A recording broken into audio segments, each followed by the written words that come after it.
اللهم صل على محمد اللهم صل على محمد وعلى آله وصحبه وسلم. بسم الله الرحمن الرحیم. الحمد لله رب العالمین والصلاة والسلام على سید المرسلین وعلى آلہ وصحبہ اجمعین.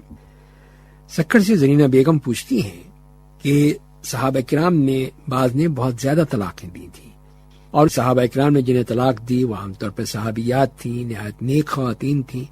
تو اس کے بارے میں یہ بتا دیجئے کہ یہ طلاق دینا مکروہ ہے یا یہ ہے کہ اس وقت طلاق دینا رواج تھا کہ حتیٰ کہ دیندار عورتوں کو بھی طلاق دے دی جاتی تھی. تو اس کی وضاحت وہ چاہتی ہیں، تو جس کے جواب میں عرض یہ ہے کہ بنیادی طور پر بلا وجہ طلاق دینا منع ہے. اس لیے طلاق کا اصل حکم یا تو حرمت کا ہے یا کراہت کا ہے، کیونکہ طلاق نعمت نکاح کی ناشکری ہے. پھر اس پر بیوی اور بچوں کے حوالے سے مرتب ہونے والے نتائج بھی عام طور پر اچھے نہیں ہوتے. تو جیسے کہ امام ابن قدامہ رحمہ اللہ فرماتے ہیں کہ طلاق کی 5 قسمیں ہیں.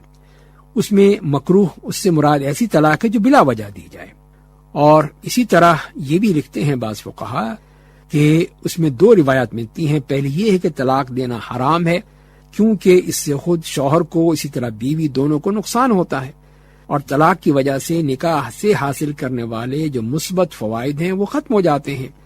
اسی لیے طلاق دینا ایسے ہی حرام ہے جیسے اپنی دولت کو تلف کرنا حرام ہے. اور نبی کریم صلی اللہ علیہ وسلم کا فرمان ہے، نہ اپنے آپ کو نقصان پہنچاؤ اور نہ ہی کسی دوسرے کو نقصان پہنچاؤ. دوسری قسم وہ ہے جو جائز ہے، جائز طلاق ہے، اور اسی کے لیے نبی کریم صلی اللہ علیہ وسلم کا فرمان ہے کہ اللہ تعالیٰ کے ہاں ناپسندیدہ ترین حلال عمل طلاق ہے.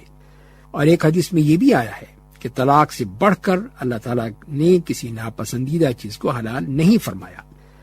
تو طلاق ناپسندیدہ ترین تب ہوگی جب بلا وجہ دی جائے، تاہم ناپسندیدہ ہونے کے باوجود نبی کریم صلی اللہ علیہ وسلم نے اسے حلال قرار دیا ہے. طلاق کے مکروہ ہونے کی وجہ یہ بھی ہے کہ طلاق سے نکاح کے جو فوائد ہیں وہ نہیں ملتے، تو اسی لیے اسے مکروہ کہا گیا ہے. اور امام ابن تیمیہ رحمہ اللہ فرماتے ہیں کہ طلاق کے متعلق بنیادی حکم ممانعت کا ہے، چنانچہ صرف ضرورت کی حد تک طلاق دینے کو جائز قرار دیا گیا ہے. تو جہاں تک کہ صحابہ کرام سے متعلق کثرت سے طلاق دینے کے بارے میں ذکر کیا گیا ہے، تو اس کا جواب یہ ہے کہ ممکن ہے اس کی وجہ میاں بیوی کے درمیان نفرت پیدا ہو گئی ہو، یا کسی اخلاقی یا جسمانی عیب سے متعلق بعد میں معلوم ہوا ہو، اور اس عہد میں طلاق کے منفی نتائج بہت کم تھے. تو ایسا ممکن تھا کہ عورت کو کئی بار طلاق ہو، پھر اس کی شادی بھی کئی بار ہو، اور ایسا کوئی مسئلہ نہیں ہوتا تھا کہ مطلقہ جو ہے وہ اسی طرح بیٹھی رہے، بلکہ اس کو کوئی اور مرد اس سے شادی کر لیتا تھا. اور بسا اوقات طلاق کی وجہ سے فائدہ عورت کو ہوتا ہے کہ مہر بھی مکمل ملتا ہے، اور عورت کی قدر و منزلت میں بھی کوئی فرق نہیں آتا. چنانچہ عدت مکمل ہوتے ہی اسے کسی اور جگہ سے رشتے کا پیغام مل جاتا تھا. ان سب باتوں کے باوجود پھر بھی یہ ہے کہ صحابہ کرام میں کثرت سے طلاق دینے کا رواج نہیں تھا. یہ تو چند صحابہ کرام میں مشہور ہوا ہے کہ وہ لوگ انہیں رشتہ پیش کرتے ہوئے عار محسوس نہیں کرتے تھے، حالانکہ انہیں معلوم تھا کہ وہ طلاق دے دیتے تھے. اس کی وجہ یہی تھی کہ ان کی طلاق سے عورت کو نقصان نہیں ہوتا، بلکہ عام طور پر طلاق دینے سے عورت کو فائدہ ہی ہو جاتا تھا.